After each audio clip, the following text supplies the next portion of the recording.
Hey, good morning, ladies and gentlemen, boys and girls. Story time about Lindsay, the Sabre V65. I'm gonna give you a little quick story behind this bike. I rode a Ninja 250 for about 10 years before I ever moved up to a bigger bike. I was on a 250 for like 10 years, trying to hone my skills. I bought this off a Cycle Trader, and let me tell you, I knew it would make a lot more power. What kept me out of trouble was that I knew not to squeeze the throttle wide open like you do a 250 motorcycle. See, I was basically a seasoned rider before I even moved up to a bigger bike. But I bought this because I always dreamed about having one of these. I used to see guys on these in high school. When I was in high school, that was way back in the 80s, and they call the V65, and some places they call the V65 the Widowmaker, because they were crashing these. This bike, you cannot, one thing that will get you in trouble with this bike, you cannot give this a handful of throttle in a turn. You will be in trouble. Not only that, I ride with traffic until I can get open, and then I'll let her sing. I'll let that V4 sing. You just gotta be careful. You gotta be very careful where you twist the throttle when you're dealing with a big bike. The weight of this bike, I did the same thing with my VMax. How I turn this bike, I practice slow speed maneuvers turning this bike. The V65, I got it down packed. As far as turning, I've got this mastered. This VMax, on the other hand, has a longer wheelbase, and so you have to adapt a different technique of turning this VMax. But you guys are gonna laugh. This V65 actually scares me more than the 1700 VMax. And the reason why, this bike will try to wheelie on you. But yeah, you can go from a small bike to a very large bike if you use caution and respect what you're sitting on top of. And that's what keeps me out of trouble on this bike. I respect what I'm sitting on top of. The same with this bike. But you have videos of people saying that they never ridden a motorcycle before in their life, never ridden a motorcycle of any kind, and they went and bought a Hayabusa.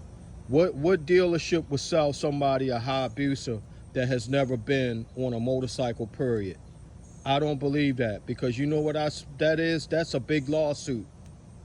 That's a big lawsuit. But you have some channels claiming they've never ridden anything, and they've jumped on a ZX14 or a Hayabusa and became a rider with no problems. I don't believe that. I just don't believe that. Because you have to start somewhere. You have to get the fundamentals of riding and control. Because you have seasoned riders. You have seasoned riders, people that have been riding for years. They get into a bad accident, but you know how they get into a bad accident? Most of the time it's because they're speeding when they shouldn't be speeding.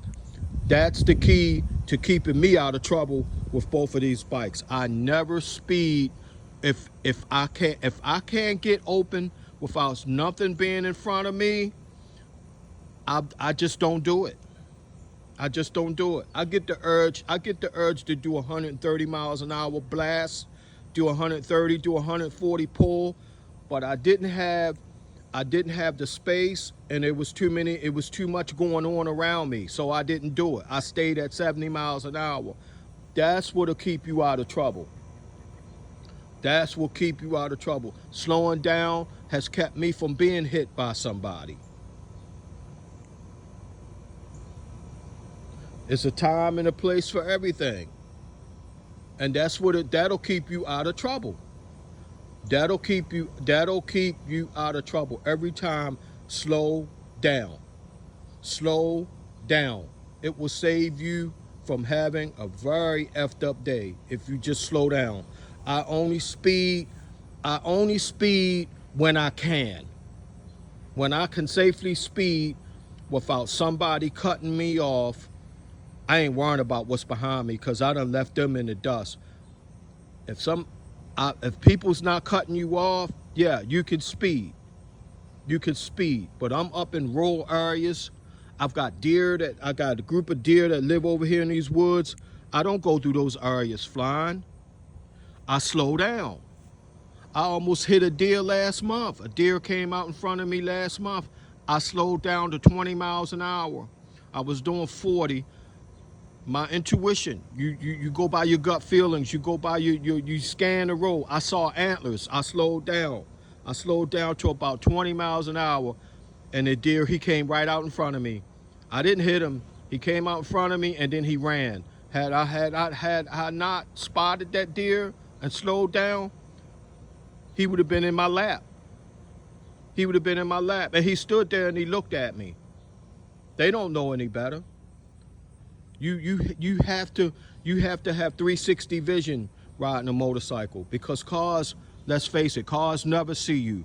Cars never see you. A lot of them don't care. A lot of cars don't care. They don't care. They'll see you and pull right out in front of you, still pull out in front of you. I had 2 cars pull out in front of me. They had the red light. I'm coming down Northern Parkway. They come right out in front of me. They had the red light. Now they got the red light, but he pulls right out in front of me. But I slowed down. I slowed down because I'm looking at him, and he's inching up and he's inching up. Sure enough, he pulls out. He pulls through the red light in front of me. I slowed down. And he knew he was wrong, and then he gave me this real stupid look. And it's like, and I'm looking at him back. I didn't say anything to him. It's just the way I looked at him. He knew he was wrong. He knew he was wrong. He looked at me with this sheepish look, like, yeah, I saw you. Yeah, but why did you cut me off like that? But I didn't ask him that, because then I'll be ready to fight this motherfucker, and it ain't worth it. But he just gave me this sheepish look.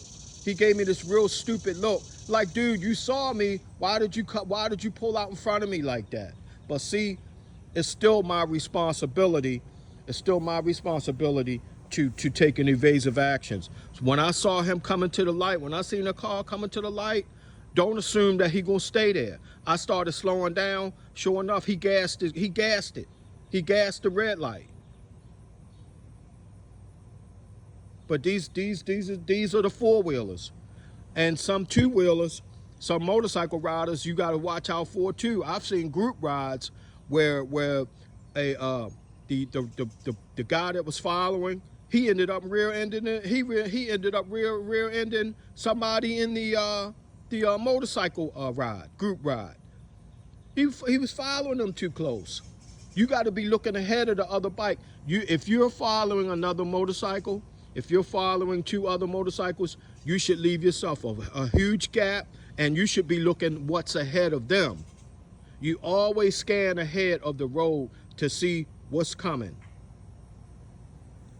But that's my amateur 2-bit.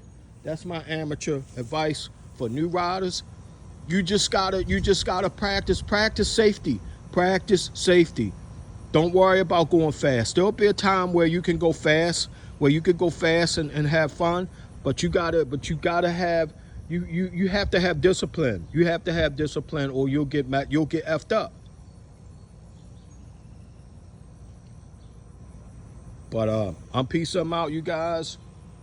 Keep the rubber side down. Keep the rubber side down, and live the ride, guys. Live the ride. Riding is, I like riding motorcycles. For me, riding a motorcycle is it's a relaxation for me. It relieves stress for me. And I'll go for a ride, and then I'll come back home, and it seems like I feel better after I went for a nice motorcycle ride, get some air blowing on me. But peace, I'm out. You, God bless you.